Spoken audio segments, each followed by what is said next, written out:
Buenos días mi gente, mi nombre es Juan Echezábal, esta es la página de La Tijera y hoy es viernes 12 de septiembre del año 2025. Ya no sé ni cómo llamarle, señores, Oscuristán, Horroristán, Basuristán, todos los tan que le quieran poner para asemejarlo a la miseria y las desgracias de las repúblicas soviéticas, aquellas de la Unión de Repúblicas Socialistas Soviéticas, que fueron todas un fracaso y que hoy, gracias a Dios, la mayoría están fragmentadas y separadas desde el año 91, cuando volvió a ser Rusia, y las demás repúblicas todas se fueron largando, ¿no?, de la miseria y de los años del horror del socialismo y del comunismo. Señores, en Cuba la criminalidad, la delincuencia, la inseguridad ciudadana sigue campeando por su respeto, mientras la prensa oficialista trata de tapar la realidad y ¿cómo se llama? Y lo que hace es seguir hablando de los logros de la revolución. Siguen hablando, por ejemplo, del Festival Varadero Gourmet, que comenzó en el día de ayer en el balneario de Varadero, mientras la gente no tenía ni comida, mientras la gente sigue hoy sin electricidad después de la caída hace 2 días del sistema electroenergético nacional, mientras que anoche en la mesa retonta el ministro de Energía y Minas, Lao Iron, decía de que todo estaba bien, que ya se había reconectado el sistema electroenergético nacional, cuando lo informan desde el despacho eléctrico. Le informan de que lamentablemente Guitera se había ido del sistema y él sale a justificar enseguida en el medio del programa en vivo de que no era por las mismas causas, pero que se iba a analizar y se iba a tratar de resolver en la medida de las posibilidades esta problemática, y siempre es una justificación, siempre es una mentira. Mientras esto sucede, estamos viendo historias como la de este señor profesor santiaguero, caníbal, un caníbal que hasta este momento se sabe de 1 o 2 cuerpos, pero ayer mismo se hicieron la reconstrucción de los hechos allá en Santiago de Cuba, y según el periodista independiente Osmani Mayeta, pues los vecinos le han informado, aunque es extraoficialmente, pues la prensa oficialista santiaguera no ha hecho ningún comentario ni ha emitido ninguna declaración al respecto. Pues se hizo la reconstrucción de los hechos y los vecinos dicen que la policía encontró otros restos humanos diseminados en el área donde vivía este Lecter, este Aníbal Lecter cubano, ¿no?,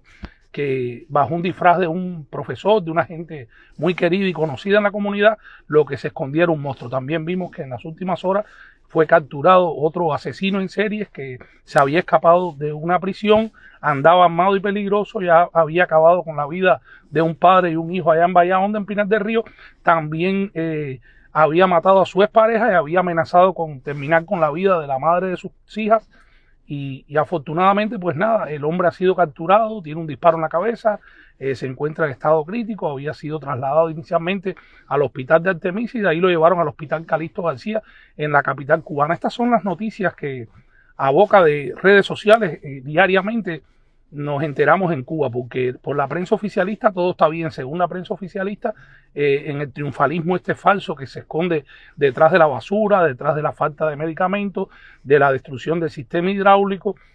del sistema electroenergético nacional colapsado, de los hospitales hechos una porquería, de los sistemas escolar hundido y sumido en la violencia estudiantil y en la falta de interés de los maestros y directivos, ¿no?, de la educación cubana, que más nunca va a ser esa educación de la que Fidel Castro tanto se vanaglorió y hizo un estandarte de Cuba. Todo eso ha sido una gran mentira. El deporte se está hundiendo, el arte en Cuba se está hundiendo y le ha dado paso a la vulgaridad y la chabacanería del reggaetón, pero un reggaetón no con lírica, ni con melodías, ni con palabras normales, sino con palabras obscenas, con vulgaridad, con incitación a la violencia. Y este es el escenario que diariamente vive el pueblo cubano. Esto sin contar el químico y el papelito y el alcoholismo y los accidentes de tránsito y todos los flagelos y las desgracias en las que está condenado el pueblo cubano por culpa del castrismo opresor. Cualquier tiempo pasado fue siempre mejor, como dicen, y muchos cubanos apelan, todavía ilusos, ¿no?, a decir de que el causante de todas sus desgracias, Fidel Castro, que con ellos vivieron mejor. No, Fidel Castro tenía todo más controlado. Fidel Castro tuvo siempre la ventaja de que convencía a los presidentes de los países cómplices del castrismo, y sobre todo tuvo la ventaja que sus años primeros de su mal llamada revolución, cuando salió al campo socialista, tenía al CAME, tenía la Unión Soviética con las riendas, y le daban una tubería con todo lo que necesitaba. Eran toneladas de petróleo diarias, era alimentos de todos los países del campo socialista, venía todo de Alemania, Checoslovaquia, Hungría, Polonia, Rumanía, Bulgaria, todos los países, aquellos miembros del campo socialista, que al final terminaron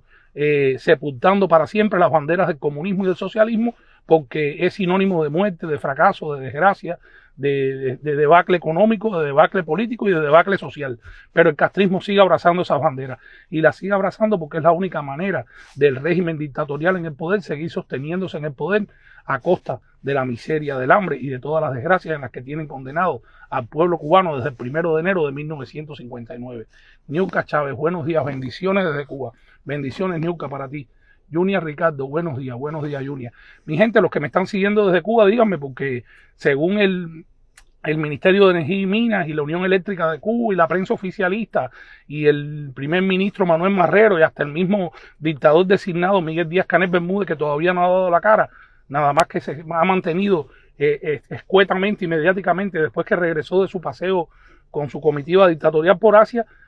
dicen de que todo está resuelto, que se resolvió el problema del sistema electroenergético nacional, pero siguen los apagones, ¿no verdad? Yo pienso que sí. Ellos van a seguir porque ya ellos saben que el pueblo ha soportado este programa diario de apagones que hasta 20, 22, 30, 48, 72, 88 horas en dependencia del nivel de aguante y de tolerancia que tengan ciertos y determinados grupos poblacionales cubanos, ellos han seguido manteniendo porque es una manera, primero, de ahorrar combustible, segundo, de tener al pueblo dentro de las casas controlado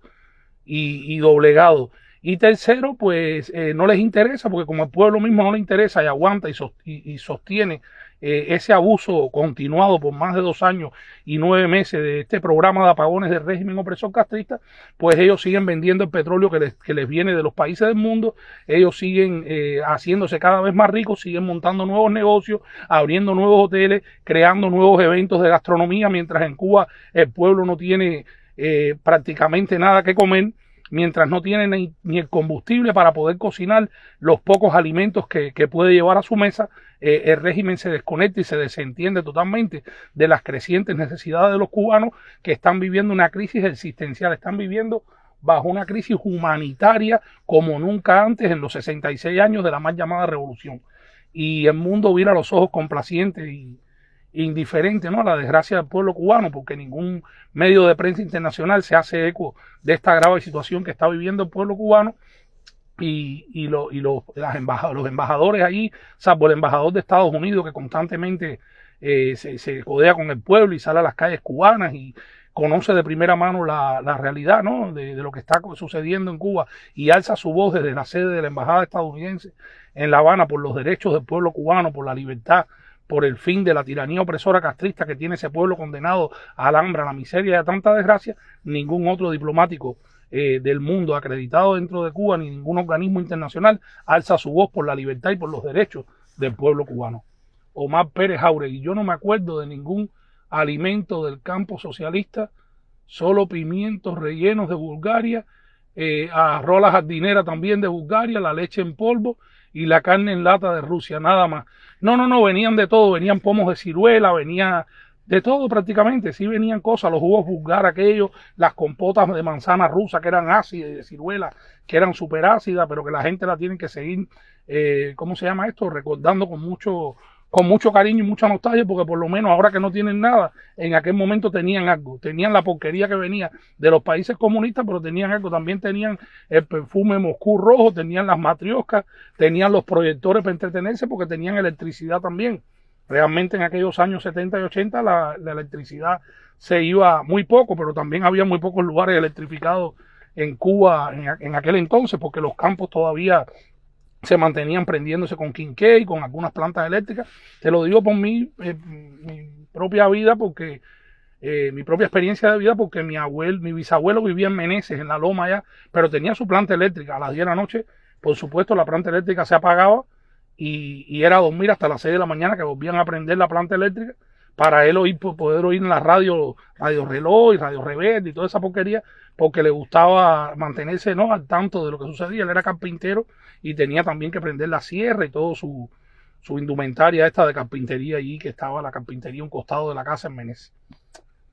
Pero nada, mi gente, dice Omar Pérez Jauregui que los diplomáticos extranjeros se ríen de nosotros en un club exclusivo de La Habana,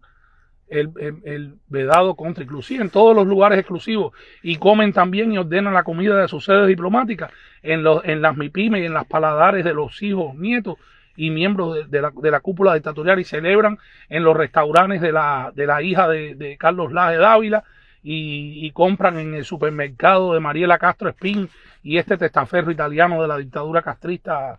que tiene ese supermercado allí, esa tienda en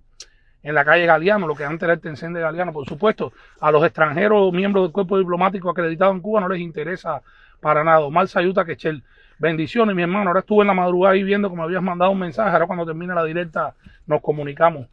Y nada, mi gente, yo les deseo un lindo día. Seguiremos desde La Tijera denunciando los males del castrismo, llevándolos a ustedes la realidad de lo que acontece en Cuba, no como lo hace la prensa oficialista del castrismo y la prensa internacional al servicio de la fake news media, prensa al servicio de los intereses del globalismo, ¿no? Que pretende imponernos un nuevo orden mundial a todos los seres humanos de este mundo y contra los que tenemos que alzar nuestra voz también y denunciarlos para desenmascarar sus planes siniestros en contra del desarrollo de la humanidad y de preservar los valores más elementales de la especie humana.